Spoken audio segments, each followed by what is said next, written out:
What was the most racist rule at your school? Our principal, Mr. Harris, spent every morning announcement reminding us that speaking any language other than English would result in immediate punishment. One day he claimed he overheard kids plotting in Spanish, and from that day on, teachers patrolled the hallways, the bathrooms, and even the parking lot listening for anything that was AT English. One word meant 3 days suspension, plus a note on your permanent record. Mr. Harris loved telling assemblies that English was the language of success. Spanish was all my family spoke at home, so going the whole school day without using a single word of Spanish was exhausting and stressful. My mom stopped coming to school events after a teacher corrected her accent in front of other parents. Kids would hang up on their parents mid-call rather than risk answering in their native language and getting suspended. The Puerto Rican kids, the Vietnamese kids, the Haitian kids, we all walked around like half ourselves, our real voices trapped in our throats. My friend got suspended for calling out to his grandmother in Spanish when she picked him up, and another lost his scholarship for accidentally cursing in French when he stubbed his toe. I kept my phone hidden and silenced because my grandmother, who lived with us and only spoke Spanish, had worsening heart problems. My mom worked at a warehouse 40 minutes away where she could always answer calls, making me the emergency contact. 2 years without a suspension meant I perfected the art of swallowing Spanish words before they could escape. Even when other kids tried to trick me into responding as a joke, I also figured out workarounds that technically didn't break the rules. When my grandmother called during lunch, I'd answer with just, and no, while she talked in Spanish, making it sound like I was agreeing with someone speaking English nearby. When my grandmother had a minor fall and called during passing period, I had to stand in the bathroom stall, saying nothing but yes and no while she asked me questions, terrified that someone would hear me if I spoke. I tapped out codes we developed where 3 taps meant, take your medicine, and 4 meant call, mom instead. It took 15 minutes to make sure she was okay without actually speaking to her, and I was late to chemistry, but at least I hadn't gotten suspended. I thought I could keep managing these situations with creative solutions until graduation. My grandmother knew about the rule and tried to only call for real emergencies, but sometimes she forgot or got confused. We had a whole system worked out where the neighbor would text me first if something was really wrong, and I'd know to step outside school property before calling back. But emergencies don't always follow your careful plans. During history class, my phone vibrated 12 times in my pocket before I finally checked it under my desk. My neighbor only had this number for emergencies with my grandmother, and she never called more than twice before.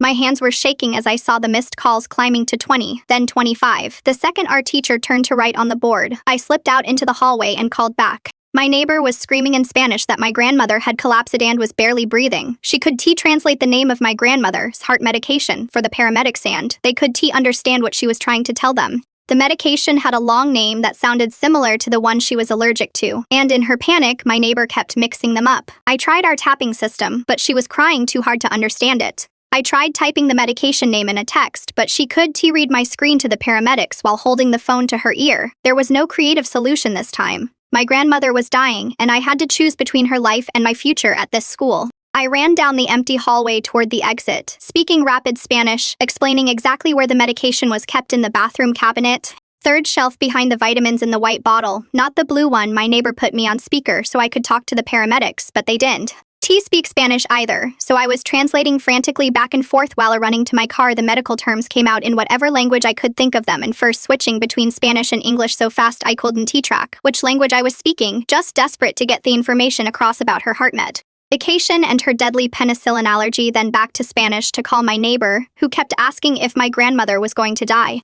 I was so focused on getting every detail right that I didn't notice Principal Harris standing by the main entrance, watching me speak the forbidden language that could save my grandmother's life. He had his phone out, recording everything, his face completely unreadable. She survived because the paramedics knew not to give her the medication she was allergic to. The doctor said the allergy information I translated saved her life, that the wrong medication would have killed her in minutes. The next morning, I walked into first period to find Principal Harris sitting at my teacher's desk with his laptop open. The whole class was dead silent. He turned the laptop toward me, showing security footage from the hallway with clear audio of me speaking rapid Spanish on my phone. "Would you like to explain?" he said, pulling out a suspension form with my name already filled in. "Why you thought you were exempt from our English-only policy." My legs felt like concrete blocks stuck to the floor.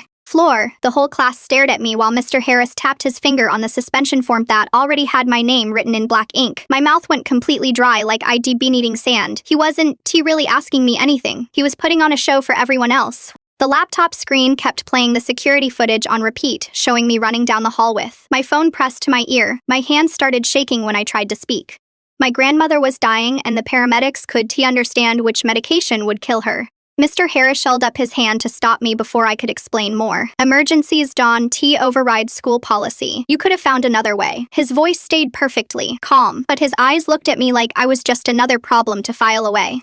The suspension form sat there between us like a guilty verdict that had already been decided before I even walked in. Can I call my mom to explain what is happening? He shook his head slowly. She'll need to speak English during school hours or bring an approved interpreter. The whole class shifted in their seats, but nobody said anything. Even calling for help had rules attached to it. My hands shook harder as I slipped my phone back into my pocket. Mr. Harris opened his desk drawer and pulled out a thick packet of papers with yellow highlighter marks all over them. He pushed it across the desk toward me. Your disciplinary hearing is scheduled for Thursday at 10 a.m. and you have the right to bring a parent or guardian, but all proceedings will be conducted in English only. The bell rang and everyone grabbed their bags and rushed out without looking at me. Their eyes stayed glued to the floor or their phones as they squeezed past my desk. Mr. Harris packed up his laptop and walked out, leaving me standing there alone with a pack of them in my hands. The hallway was already filling up with kids heading to second period when I finally made my legs move. Whispers followed me down the hall like a swarm of bees. Some kids pulled out their phones to text while staring at me. Others made jokes loud enough for me to hear about getting sent to Spanish jail. My face burned hot, but I kept walking and tried to look like I didn't see air. The weight of what just happened pressed down on my chest, making it hard to breathe. Before I could get to my next class, the office secretary appeared in the hallway and told me to follow her.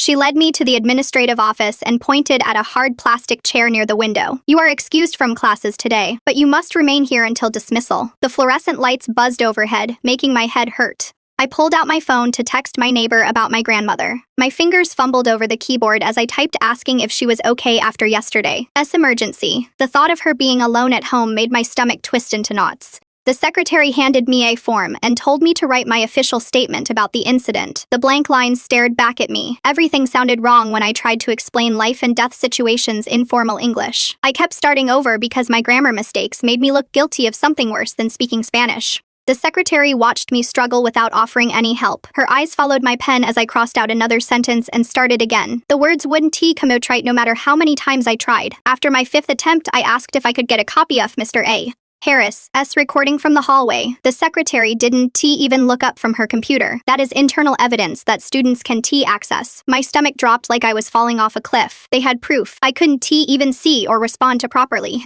The unfairness made my jaw clench so tight my teeth hurt. Another student sitting across from me waiting for something leaned over and whispered that the hallway cameras have audio recording. I hadn't known that before. My brain started racing as I pulled out a notebook and started writing down exact times and locations. I tried to remember who else was in that hallway when I ran past. Maybe someone else saw the emergency written all over my face. Maybe they heard me crying as I ran conversation happening here. I wonder what they were really thinking. The other student got called into the counselor's office before I could ask more questions. My phone buzzed with a text from my friend saying people were already spreading rumors. They were saying I planned to break the rule on purpose to make some kind of political statement. The lie was spreading faster than I could possibly correct it. More texts came in asking if I was trying to be some kind of hero or if I just wanted attention. I felt sick knowing how twisted the story was already becoming. My thumb hovered over the reply button, but I couldn't think of what to say that would make any difference. I turned off my phone notifications and shoved it deep in my backpack. The secretary kept typing on her computer while I sat there with the half-finished statement form in my lap. The clock on the wall moved so slowly, I thought it might be broken. Other kids walked past the office window and stared at me like I was an animal in a zoo.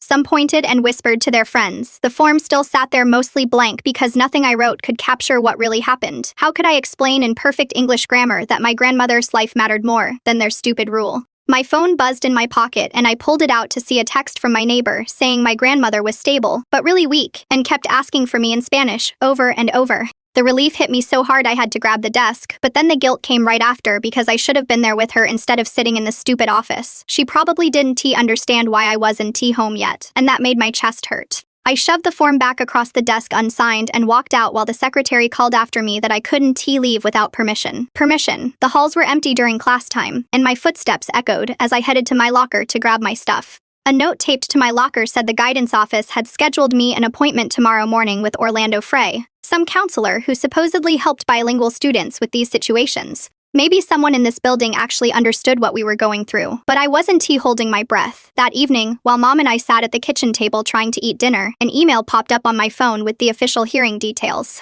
3-day suspension, permanent record notation, and review of my enrollment status. My hands went cold when I read those last 2 words because they could actually kick me out of school for this. Mom read it over my shoulder, and her face went white as she grabbed my hand and squeezed it tight. The next morning, I showed up early for my appointment with Orlando Frey, who turned out to be this quiet guy with glasses who actually listened instead of just talking. He explained that the school had broad authority, but there were district policies about discrimination they might be violating with this English only rule. He could promise anything would help, but he gave me a list of what to document and how to present it at the hearing. His office felt safer than anywhere else in the school had felt in 2 years. During lunch, I called the hospital from the parking lot and asked if they could send letters from the ER doctor and paramedics about how my translation prevented a fatal medication error. The administrator said she'd try, but it might take a few days to get everything on official letterhead and have the right people sign it. I wrote down her name and direct number in case I needed to follow up. My phone started blowing up with notifications because someone had posted about my situation on social media, and now everyone had opinions. Half the comments said rules are rules, and I knew what would happen. The other half said saving a life matters more than any stupid policy. The notifications made me dizzy, so I deleted the apps off my phone because I didn't want to be anyone's political symbol or debate topic. After chemistry, my teacher asked me to stay behind, and once everyone left, she quietly admitted the language policy felt wrong, but teachers could lose their jobs for speaking up about it. She pointed to a page in the student handbook showing the district's own non-discrimination language that seemed to contradict the English only rule. Her hands shook a little as she showed me where to find it online and told me to make copies. That evening, a guy named Ruben Guidry from some legal aid group called after my mom reached out to them for help. He explained that Title VA protects language minorities, but schools often claim safety exceptions to get around it. Any federal complaint would take months to process, way past graduation. So the system moved slower than my life did. The next morning, I went to the main office and requested a Spanish interpreter for my hearing, since my mom struggled with formal English and legal terms. The secretary said they don't provide interpreters for disciplinary hearings, only for special education meetings, and I made sure to write down her exact words. Mike Fair, the assistant principal, pulled me aside in the hallway and suggested I just take Saturday detention instead of fighting this whole thing. He looked tired, like he'd had this conversation before and knew exactly how it would end for kids like me. The easy path tempted me for about 2 seconds before I remembered my grandmother's face when the paramedics were trying to help her and nobody could understand what she needed. I told Mike thanks, but no thanks, and kept walking to class. The rest of the week crawled by with teachers looking at me weird and kids whispering when I walked past. Some of them tried to talk to me in Spanish as a joke to see if I'd respond and get in more trouble. I kept my mouth shut and my head down, counting the days until the hearing. My grandmother called twice, but I let it go to voicemail because I could risk anyone hearing me speak Spanish on the school property again. Mom took time off work. She couldn't afford to help me prepare for the hearing, going through the handbook and printing out everything Orlando had suggested. We stayed up late, organizing documents and practicing what I would say in English, even though it felt wrong explaining in English why speaking Spanish saved a life. The morning of the hearing, my stomach hurt so bad I could barely eat breakfast, but Mom made me try anyway. My phone buzzed with an email notification while I was getting my papers together. The scholarship committee had sent a message about reviewing all disciplinary records before making final decisions. My hands went cold reading that they'd be checking my permanent record next week. This wasn't just about missing 3 days of school anymore. 4 years of straight A's and perfect attendance could mean nothing if that suspension went through. I shoved the phone in my pocket and grabbed my backpack, trying not to think about how college might disappear because I spoke Spanish to save my grandmother's life. The hearing was set for 2 o'clock, but first I had to get through a whole school day. At lunch, I got a text from Mom that my grandmother was released from the hospital. She needed someone watching her constantly now on, checking her medications every 4 hours. I spent the rest of lunch period setting up phone alarms and texting our neighbor about check-in times. The chemistry test was tomorrow and I hadn't studied at all. Everything felt like it was piling up at once. During study hall, an email from Ruben popped up on my laptop. He'd been researching and found that recording hallway audio might violate state privacy laws, but he also said courts usually gave schools lots of power for safety reasons. Every legal argument had a counter argument that helped the school. The whole system seemed set up to protect them.